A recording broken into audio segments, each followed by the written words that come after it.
Sad news across White Sox Nation as we learned that Bill Melton passed away last night. He spent 8 years in Chicago as a player, over a decade as an analyst. Many love him here in this city, including our very own Chuck Garfien. Not only was he a colleague of yours, but a dear friend. Chuck, just what did he mean to you and how will you remember him? Yeah, I'm still, this is happening. I'm still in shock. I just saw the picture and saw that he's gone.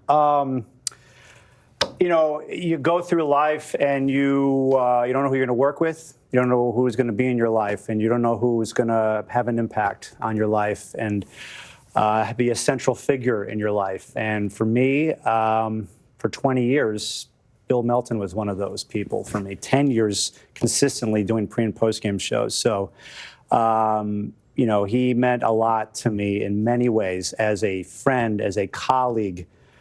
A lot of things go through my mind. I lost my dad in 2014, and I never talked to Bill about this, but, I lost this central figure in my life. And Bill ended up, in a way, filling a void that I was having at the time. And, we never even spoke about it, never even knew anything about it, but I needed kind of a rock in my life at that time. And it happened during the season, and there was Bill. And, he meant so much to me, and he meant so much to Sox fans. And I can go on and on about Bill. I can do 7 hours on Bill Melton. I grew up, he played for the White Sox before my time.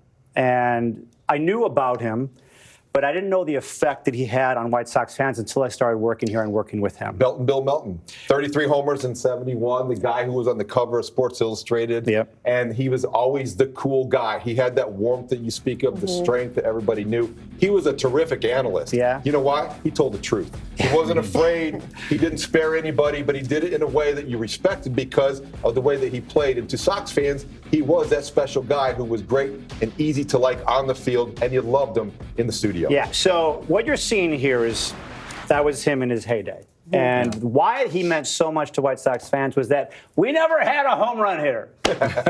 All right? This is hard to believe, but in 1971, he became the first home run champ in White Sox history. In 1971, the team had been in the league since 1900.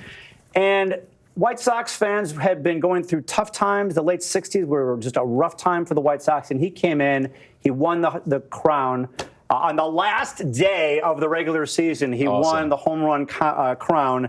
And when I would see now people who are in their 60s, who are White Sox fans, and they revered, and they still will always revere Bill Melton in such high regard because he was their guy. You mentioned how warm he is just as a person, but what's he like as a competitor when he's out on the diamond? I mean, he wanted to win, clearly. I didn't really know him so much as the player, but I knew him definitely as the analyst. Yeah. He wanted the White Sox to win so bad. He wanted the White Sox to win. I mean, I'm kind of known as Salty Chuck. Oh, he's salty times 20. He was saltier than you. I mean, he was much saltier than you. Oh, my God, yeah. April 1st, here we go. Let's opening day. Let's win. Sox lose. He's salty. And he keeps it real. Yeah, for sure, so White Sox fans love that about him, and I love that about him. So, there's just a big void, and it doesn't seem real that it's happened. But he played for the California Angels after he was with the White Sox, 1976, and he had a kind of a Hollywood look. He did, and he hobnobbed with some Hollywood celebrities like this guy. Frank Sinatra met casual Bill Melton, and Frank invited Bill to go to his party, his birthday party. I believe it was in Palm Springs, and this is a photo from that party, and Bill sent this to me a long time ago, and I mean, look at that. How cool of a person do you have to be in order to get an invite from Frank Sinatra, right? Bill was pretty cool. You have to be doing something right to get that invite, cool right? Person. Yeah, for sure. I mean, I knew an older version of Bill Melton, but Bill Melton in his heyday, we all wish we could be. The Beltin Bill Melton from the 70s and the 80s, I guess. But you talk about the Hollywood look that Bill had, but also it was just the grit, the competitiveness that he had on the baseball diamond, and it fit the city of Chicago. So when you think about just what he was able to accomplish and in some ways put the city on his back in that White Sox uniform to put just the organization, the team on a bigger scale when it comes to Major League Baseball at that time.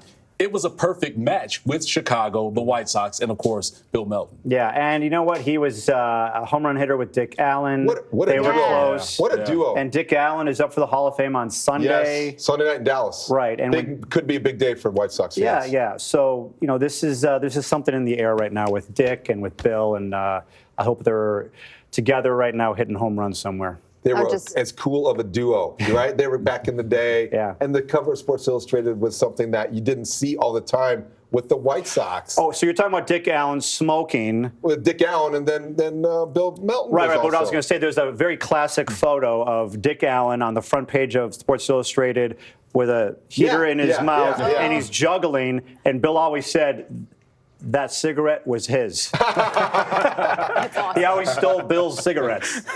Well, we're hearing from a lot of prominent voices in the White Sox organization, including the owner, Jerry Reinsdorf, and he released a statement about Bill saying, quote, Bill Melton enjoyed 2 tremendous careers with the White Sox. He was a friend to many at the White Sox and around baseball, and his booming voice will be missed. Our sympathies go out to his wife, Tess, and all of their family and friends.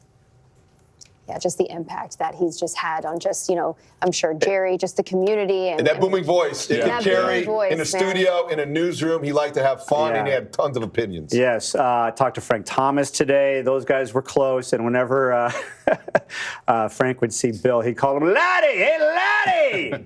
I'll always remember those two guys laughing with each other, talking baseball and smack with each other. So Bill Melton, miss him already. And Chuck, we know this is a hard time for you, but we appreciate you stopping by and just sharing some memorable moments of Bill. That White Sox fans watching at home, they can reflect on that and, cherish some special moments for them as well. Our thoughts are with you and his family as well. We'll be right back.